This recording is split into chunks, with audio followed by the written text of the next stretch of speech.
Alright, good morning everyone. We're going to install a Cat6A cable for our Starlink inside of our Brinkley this morning. You'll need a couple of things to get started. You'll need some kind of rubber wire grommet. This will help hold it in place. I'll show you what we're going to do with the Pantry with this, but this will sit on top and kind of prevent the cable from sliding back in. And then you'll need some kind of female to female bulkhead fitting for your Cat6A cable.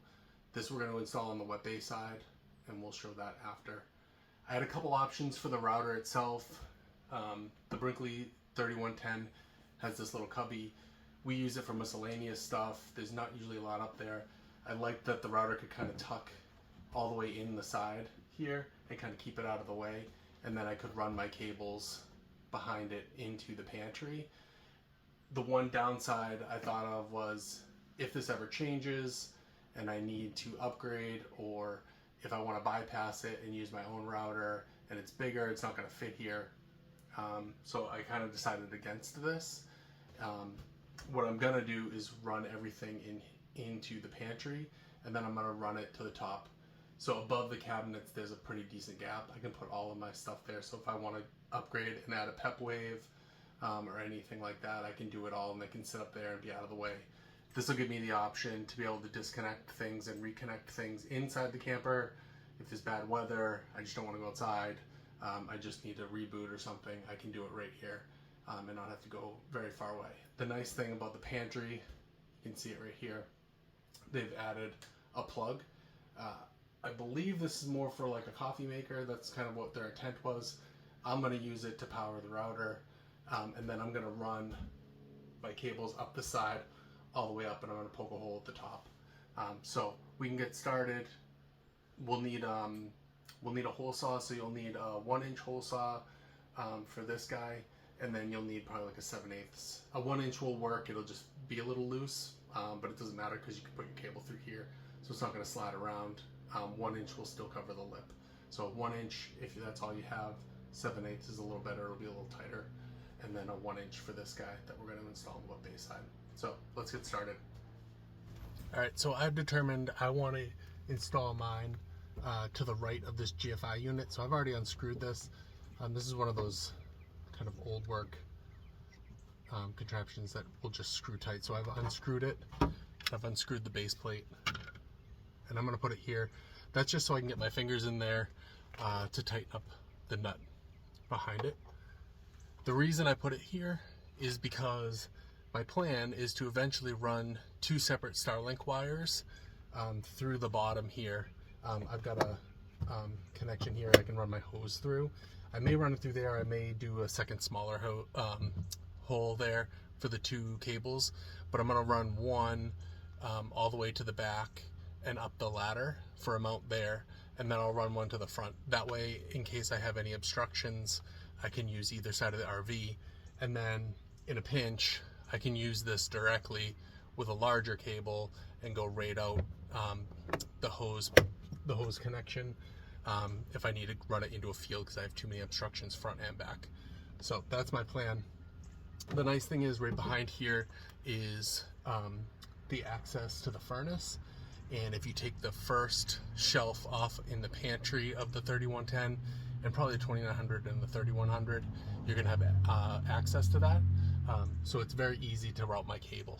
So the first thing I'm gonna do is drill my 1-inch hole here, set up my my connector.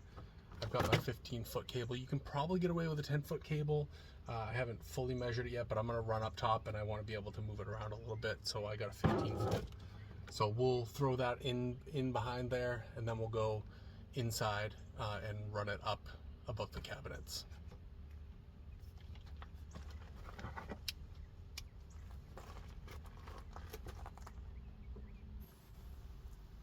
So I actually had my hole saw break, which is rare, but luckily I had an extra one. But it made a couple of grooves when it slipped. We'll just touch that up with some white paint, no big deal. It's just a piece of metal. So, but that's interesting. I never had that happen. So, anyways, luckily we had an extra one.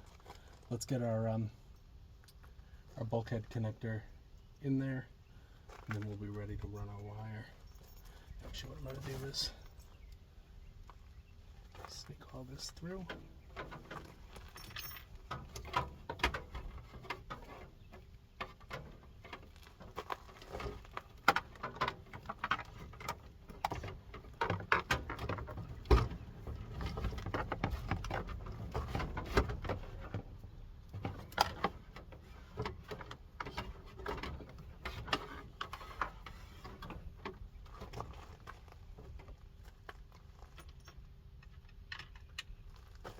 Lock washer and our nut over this. Check that going on the right way.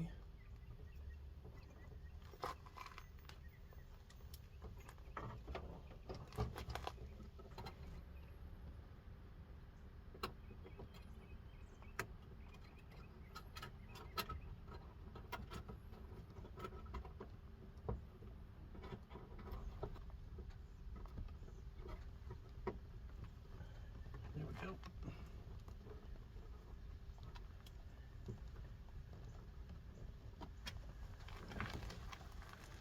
Alright, time to go run our cable inside. Alright, back inside. Here's our pantry. There are 2 screws front facing on this bottom shelf here. They're just basic drywall screws here. Just take those off. You'll be able to angle this up and get it out of the way here.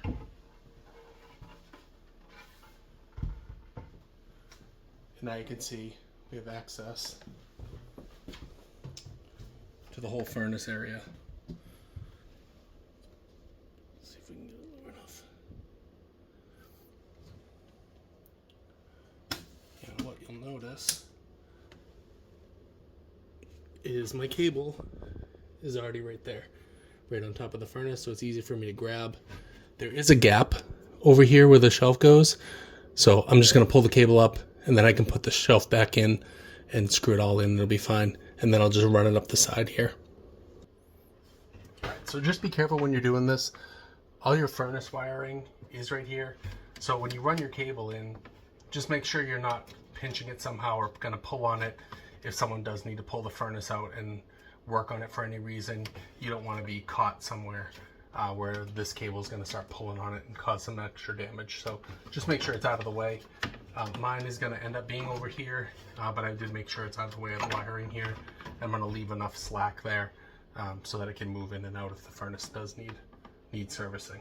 So let's get that shelf back in there.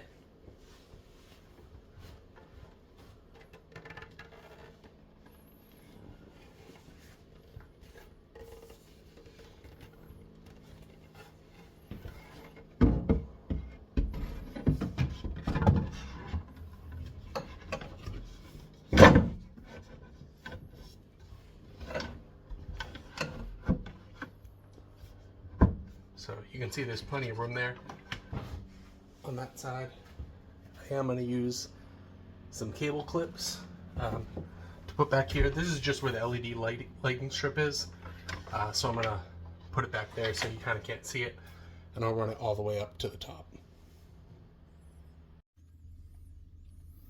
Alright, here we are at the top of the pantry. You can see here's where the switch is to turn the light on when the door opens, and here's the wiring. It's run right on the edge, so we want to be careful not to hit that. It is running up top, kind of more like over here, but I'm going to be careful to kind of move it out. I don't want to hit any of the lip. I want to go straight through. This is where you'll need your 7/8. You can use 1 inch if you need to for the whole saw bit. I got a smaller one, so we're just going to drill a small hole to put our grommet through.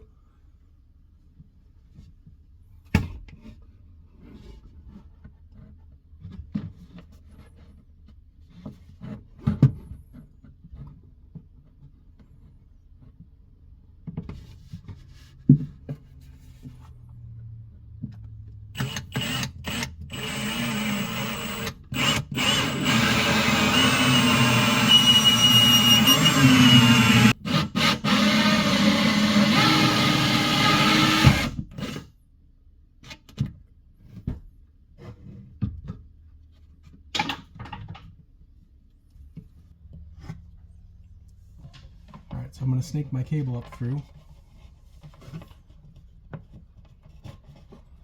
I'm also going to snake the power cord up here. Now the nice thing about these grommets is they're split. So even though they're made for kind of one thick cable, I'm gonna get my power cable in there as well. Might be a little bit of a tight fit, but should go in nicely. And you can see now they're not gonna slide. So I'll be able to pull them up and not have them fall back down into the cabinet here. There we go. I'm just going to pull these up slow. Give myself enough room.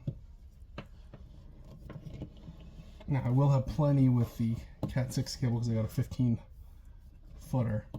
So I'm going to give myself a little extra. And then I'll tuck the rest where the furnace is. So I'll kind of pull it back through. And then all these wires just tuck nicely under here again.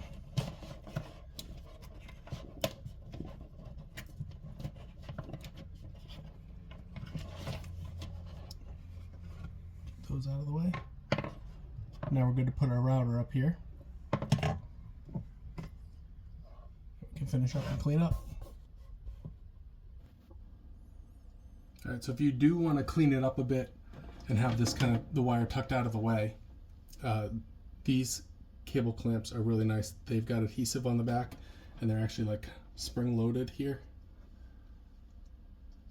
Hard to see with my fingers here, but so they kind of just snap in place. So you can kind of put them wherever you want. I'll show putting in one, but then we'll add a few more. I won't put those on video, but I mean, these are obviously straightforward. So if you want to clean it up, this is the way to go.